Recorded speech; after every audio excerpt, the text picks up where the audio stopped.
What would you do if the wrong phone in your bag revealed the exact date your entire marriage was scheduled to end? And what if the person who called first was the one who helped plan it? Before we go further, tap like on this video, subscribe to the channel, and share it with someone who needs to hear that quiet people notice everything. You'll want to see exactly how this story ends. My name is Naomi Ferris. I'm 36, and I run a data analytics company here in Chicago. That morning started like every other rushed weekday morning in my house. Coffee in one hand, laptop bag in the other, keys somewhere I couldn't find them. I grabbed what I thought was my phone off the kitchen counter and ran out the door to catch my train downtown. I didn't realize my mistake until I was already 3 stops into my commute. I pulled the phone out to check the time, and the lock screen wasn't mine. It was my husband Derek's phone, sitting there in my coat pocket instead of my own. I almost laughed. We had matching cases, and in the morning chaos, I'd simply grabbed the wrong one off the charger. I was about to text him from a stranger's borrowed phone at the next stop when the screen lit up with an incoming call. The name on the screen said Priya, Derek's younger sister. Under normal circumstances, I wouldn't have thought twice about answering it for him. She calls him constantly about nothing important, birthday reminders, family group chat drama, that sort of thing. So I answered it, expecting a quick, boring exchange I could relay to him later that night. I said hello, and there was a short pause on the other end, the kind of pause that already told me something was wrong before a single word was spoken. Then Priya's voice came through, casual and rushed, clearly not expecting me at all. "Hey, did you talk to the lawyer yet? Mom wants to know if the papers are ready before her birthday dinner on the 15th. She wants everything settled before then so it's not hanging over the family gathering." I sat completely frozen in my train seat. My coffee had gone cold in my hand without me noticing. I asked her, as calmly as I possibly could, what papers she meant. There was a long, heavy silence on the line, and then I heard her breathe out sharply, the sound someone makes when they suddenly realize they've said something they were never supposed to say out loud. "Naomi," she said slowly, "I thought this was Derek's phone." "It is," I said. "I grabbed it by mistake this morning. What lawyer, Priya? What papers?" She didn't answer right away.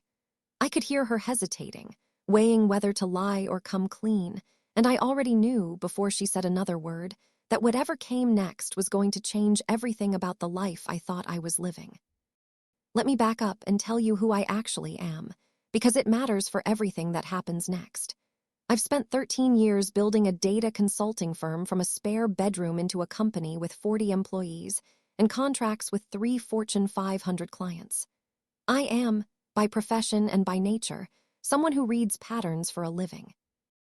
I notice small inconsistencies before anyone else does, because catching a tiny error early is the entire difference between a clean report and a client walking away. I married Derek 9 years ago. He works in commercial real estate, closing deals on office buildings and retail spaces around the city. On paper, we always looked like a solid, successful couple, dinner parties, a nice house in the suburbs, a shared joint account for household expenses. What I didn't fully understand, sitting on that train with his phone shaking slightly in my hand, was how much of that picture had quietly stopped being true. Priya finally spoke again. "He said he was going to tell you soon. I swear, Naomi, I thought he already had." Her voice had lost all its earlier casualness. Now she just sounded like a young woman who had accidentally stepped on a landmine she didn't build but had absolutely known was buried there. "Tell me what?" I asked again, my voice level, because panic never solves anything and I've never been someone who panics easily. Not in board meetings, not during failed contract negotiations, and apparently not even now. "He filed for divorce," she said quietly. "About 3 weeks ago. He's been staying with Mom on the nights he says he's traveling for work. The lawyer's drawing up the papers now. Mom wanted it finalized before her birthday because she didn't want any awkwardness at the dinner." I let that sentence sit in the space between us for a moment. 3 weeks. He'd been planning this for 3 weeks, sleeping under his mother's roof on nights he told me were business trips to Cleveland and Milwaukee, cities I now realized he'd probably never actually visited. "Does he have someone else?"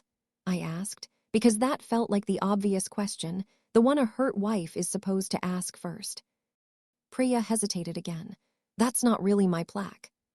To say, she said, which of course was itself an answer, just dressed up in more careful clothing. I thanked her, told her I needed to go, and ended the call.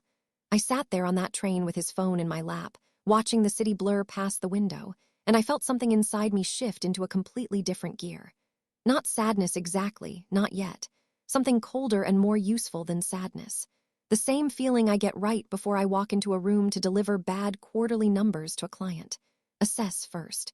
Panic later, if at all. I am not a woman who screams in public. I have never once thrown a plate or keyed a car or shown up somewhere uninvited to make a scene. What I am is a woman who, once she has one loose thread, cannot stop herself from pulling it until the entire sweater comes apart in her hands. So instead of calling Derek immediately, instead of texting him some furious accusation from his own stolen phone, I did something else entirely. I opened his messages. I know how that sounds, but understand something about me first. I didn't do it out of petty curiosity. I did it because 13 years of running a business has taught me that when someone tells you a partial truth, there is always a fuller one sitting quietly underneath it, waiting to be found by someone patient enough to look.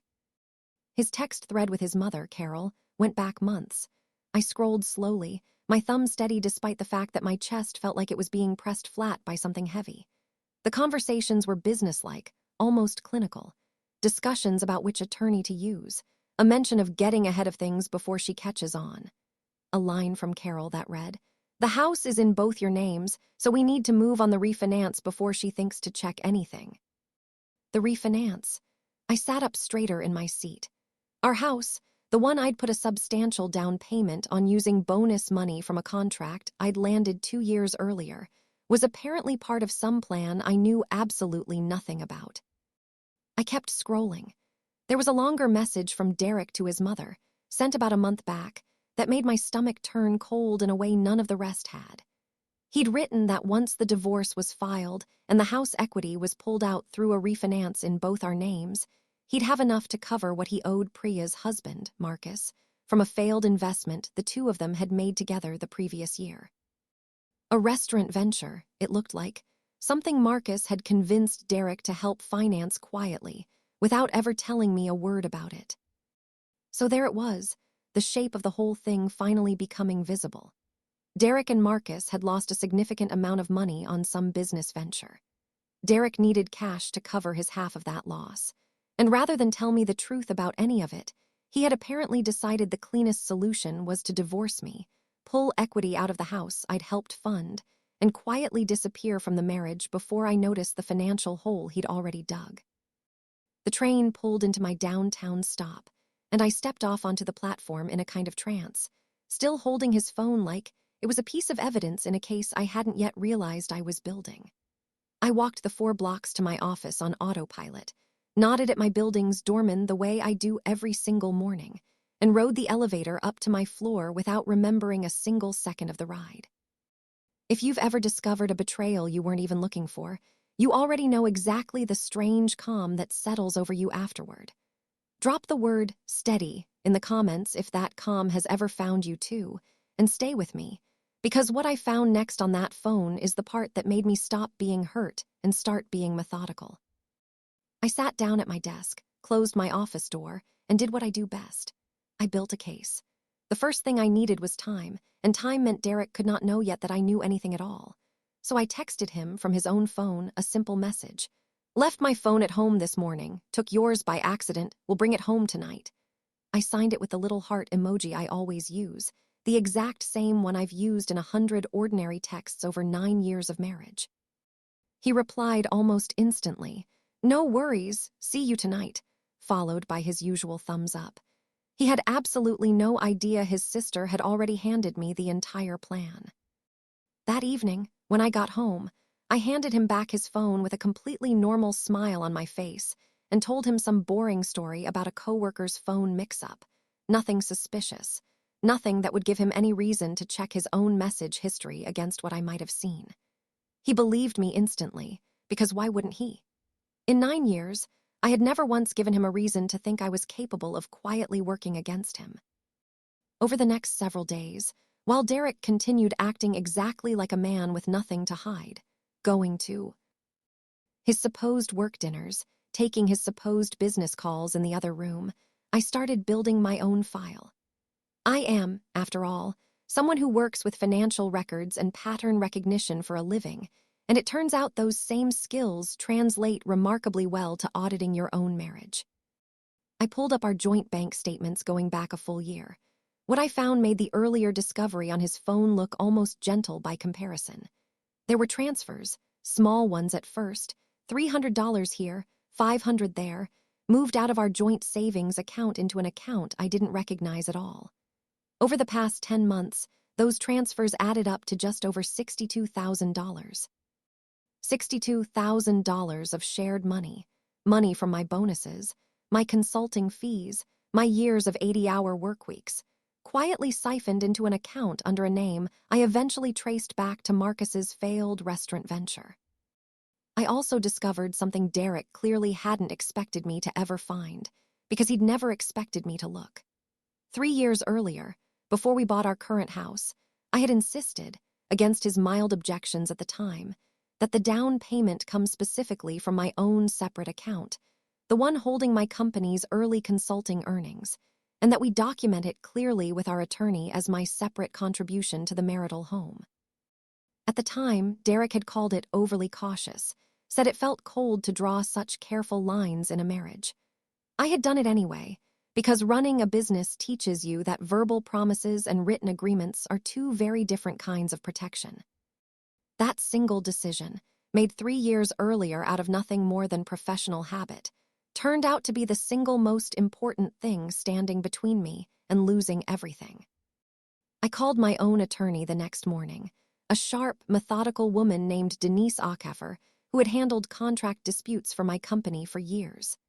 I laid out everything calmly: the phone call from Priya, the messages between Derek and his mother, the $62,000 quietly moved out of our joint account, the plan to refinance the house before serving me with divorce papers. Denise listened without interrupting once, the same way Priya had gone silent on that train call, except this silence felt entirely different. This was the silence of someone building a strategy, not the silence of someone caught. When I finished, Denise told me something I still remember word for word. "Naomi, the fact that they're trying to move fast tells me they're worried about exactly what you just found. People don't rush a refinance and a divorce filing at the same time unless they're afraid of what happens if you have time to look closely first." She told me my documented separate down payment meant the house itself likely couldn't simply be refinanced and drained without my full legal cooperation. Cooperation Derek clearly assumed he already had because I still had no idea anything was wrong. That was the moment I understood I actually held more power in this situation than either Derek or his family realized. They thought they were dealing with a woman too busy and too trusting to ever check the fine print. They had no idea they were dealing with someone who had spent 13 years building a career specifically around checking fine print for a living. I didn't confront Derek that week. I didn't confront him the week after either. Instead, I quietly did 3 things, the same way I might approach any serious business problem. First, I contacted our mortgage lender directly and placed a formal hold requesting written notification of any refinance application tied to our property, citing my status as a co-owner. Second, I opened a completely new personal account, in my name only, and began redirecting my own paycheck deposits there instead of into our joint account, telling Derek nothing about it. Third, and this part mattered most, I started saving copies. Every bank statement, every message thread I'd already seen on his phone that day, screenshotted and backed up in 3 separate places, exactly the way Denise had instructed me to. If you've ever had to quietly gather your own evidence before anyone else even realized there was a fight happening, I see you, and I want you to know this story gets a lot more satisfying from here. Hit that subscribe button now if you want to be here for the part where Derek finally realizes exactly what I've been doing this whole time, because it's coming, and it's worth every second of the wait. 3 weeks after that train ride, Derek finally sat me down at our kitchen table on a Sunday evening, wearing the expression of a man who had rehearsed his opening line in the mirror. He told me, gently, that he thought we'd been growing apart for a while, that he'd been doing a lot of thinking, and that he believed it might be best for both of us if we considered separating. He said it with the practiced softness of someone who genuinely believed he was being the reasonable one in the room. I let him finish his entire speech without interrupting a single sentence. Then I asked him one simple question. Is this about the money you and Marcus lost on the restaurant? The color left his face almost instantly. He asked how I knew about that, and I told him the truth, plainly and without any drama. I told him about the train, about Priya's call, about the phone I'd accidentally taken that morning. I watched him try to recover, try to reroute the conversation back onto safer ground, insisting the divorce truly wasn't about the money at all, that he'd simply fallen out of love with our marriage. I told him I understood completely if that was true, and that I wasn't there to beg him to stay in a marriage he didn't want. But I also told him I knew about the $62,000 moved out of our joint account, and I knew about the plan to refinance the house before serving me with any papers, and that neither of those two things were going to happen the way he and his mother had discussed. Derek's composure cracked for the first time that entire evening. He asked how I could possibly know about the refinance conversation, since that had happened over the phone, not in any text message I could have seen. I simply told him that I run a data company for a living, and that once I have one loose thread, I generally find the rest of the sweater on my own. I didn't feel any particular need to explain every single step of how I'd built my case. Some things you're allowed to keep to yourself, especially when the other person spent 3 weeks keeping considerably bigger things from you. He tried anger next, the way people often do once quiet reasoning stops working for them. He accused me of going through his phone, of invading his privacy, as if the actual invasion in this story hadn't been a secretly filed divorce and a secretly drained joint account. I let him finish, and then I calmly reminded him that I hadn't gone looking for anything at all. His own sister had called his own phone and told me everything within the first 10 minutes of my accidental discovery. Everything after that had simply been me confirming what I'd already been handed for free. The following weeks moved quickly, though not in the direction Derek's family had originally planned.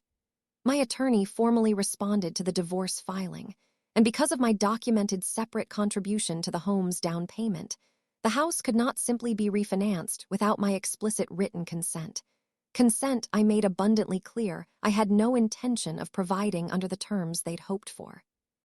Denise also flagged the $62,000 in joint funds that had been quietly transferred into an account connected to Marcus's failed business, arguing successfully that this constituted dissipation of marital assets, money spent by one spouse without the other's knowledge, specifically in anticipation of a divorce. Under Illinois law, that kind of dissipation typically has to be accounted for and repaid in the final settlement, meaning Derek would eventually owe me back roughly half of that $62,000, on top of everything else already at stake. Carol, my mother-in-law, called me directly once, about a month into the proceedings. She tried her familiar tone of practiced warmth, telling me she hoped we could all still be civil for the sake of the family, that she'd always thought of me as a daughter, that surely we didn't need lawyers to sort out what was really just a private family matter. I told her, as calmly as I'd told everyone else involved, that a private family matter doesn't usually involve a secret bank account, a hidden refinance plan, and a birthday dinner deadline set specifically to finalize divorce papers before I had any chance to notice what was happening to my own finances.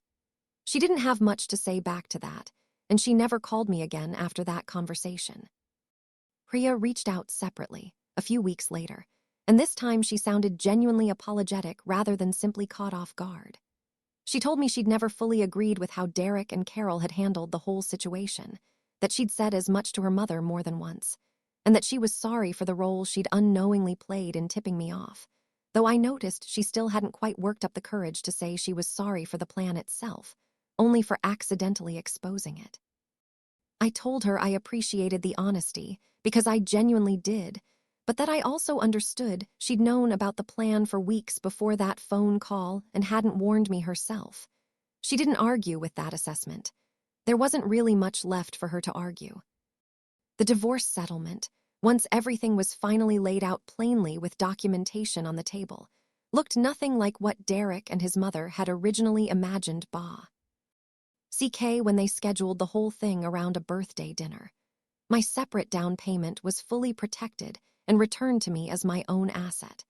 The remaining equity in the house was split according to our actual documented contributions rather than assumed as an even split, which meant I walked away with considerably more of the home's value than Derek did. The $62,000 he'd quietly moved out of our joint account was factored directly into the settlement as dissipated marital funds, meaning his share of the remaining assets was reduced accordingly to account for money he'd already taken and spent without my knowledge. I want to be clear about something here, because it matters. I didn't fight for any of this out of spite or a desire for revenge.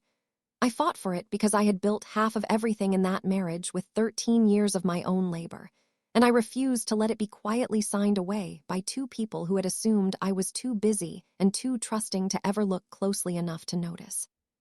Here is the part I think about most, even now, more than a year removed from that train ride.